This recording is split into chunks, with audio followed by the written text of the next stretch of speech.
Thank you. That was a Sig Sauer, sir, not a Glock. Oh, all right. Well, thank you for that correction. What's up, my fellow gun-loving patriots, especially to those like me who are stuck in the Second Amendment wasteland known as California. We just wanted to give you an update on AB 1127, the Glock ban. This bill has been making its way through the California legislature, and on Tuesday it was up in the Senate Judiciary Committee. This also gave us a golden opportunity to once again point out how these legislators have no clue about the items that they are making laws about that infringe on your Second Amendment rights. So let's check it out.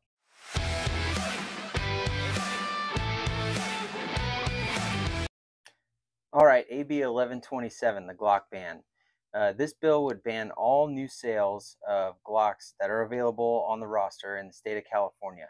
The author, Jesse Gabriel, claims that this is because they are abnormally dangerous and pose a threat to public safety because they are easily convertible into machine guns. Now, we all know that machine guns, California state and federal law, are already illegal. So this bill is pure political theater. We pointed that out in many committees. Now, for some insider baseball, these hearings are kind of boring. We do get to go up there and give our opinion and kind of smack the lawmakers around with the truth, which is always kind of enjoyable for us. But the author comes up and presents his bill. He gives the reasons for the bill, and then all of his supporters come up and say, "We love the bill," and we have to watch all the moms demand ladies in red shirts, the volunteers. And I say that in quotes because they're not volunteers. They get paid stipends to come down there and testify on these bills, come up and give their support for the bill, and then it's our turn to come up. So we come up and point out the flaws in the bill, and I'll give you our testimonies right here. Check it out. AB 1127 is yet another attempt to criminalize potential, not actual conduct. It bans law-abiding dealers from selling standard semi-automatic pistols to law-abiding citizens who undergo background checks simply because someone else might illegally modify them. These are firearms that are legal under both federal and state law, yet this bill invents a vague new category called machine gun convertible and punishes dealers with escalating fines, license suspensions, and even criminal charges for selling them. Let's be clear, machine guns are already banned. So are Glock switches and full auto converters. This bill doesn't stop crime, it creates a trap for lawful dealers who are selling legally manufactured and legally functioning firearms. This committee is tasked with reviewing legal definitions and protecting constitutional rights. So let's talk about that. The Supreme Court in Caetano v. Massachusetts held that even 200,000 stun guns nationwide were enough to qualify as arms in common use and therefore protected under the Second Amendment. Here in California alone, we estimate there are over 1 million Glock pistols in lawful circulation.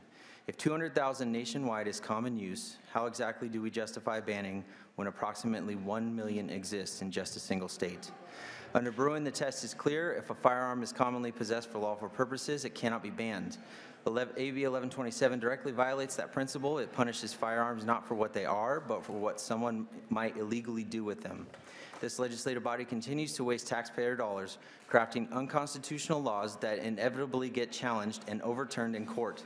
This bill will be no different. You have a chance to stop that here.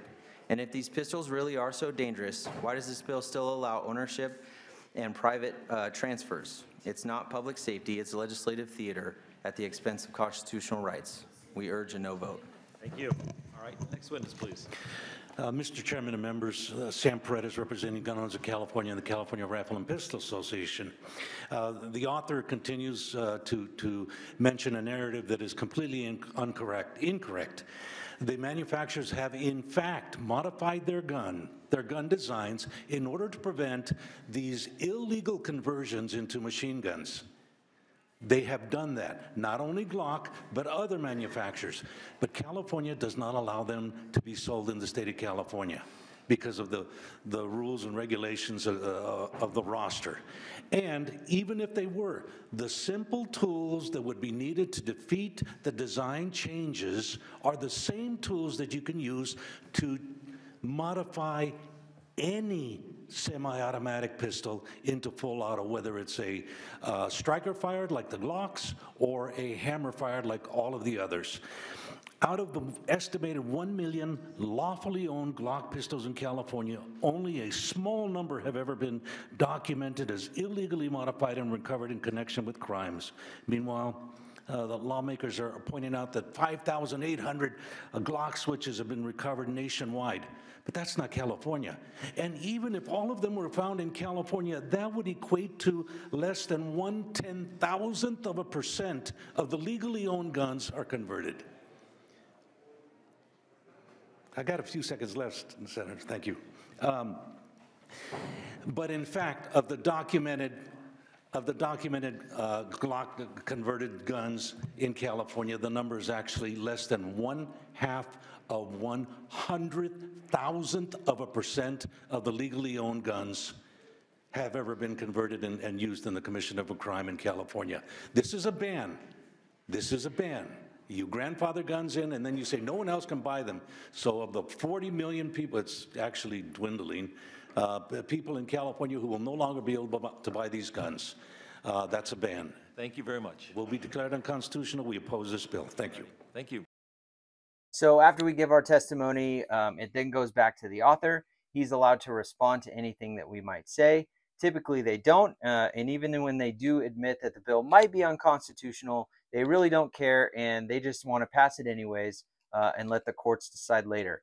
And guys, fortunately for us, recently they've been getting smacked down in the Ninth Circuit of all courts, and a lot of these laws have been found unconstitutional. The bill then goes back to the committee for vote, and then that's usually the end.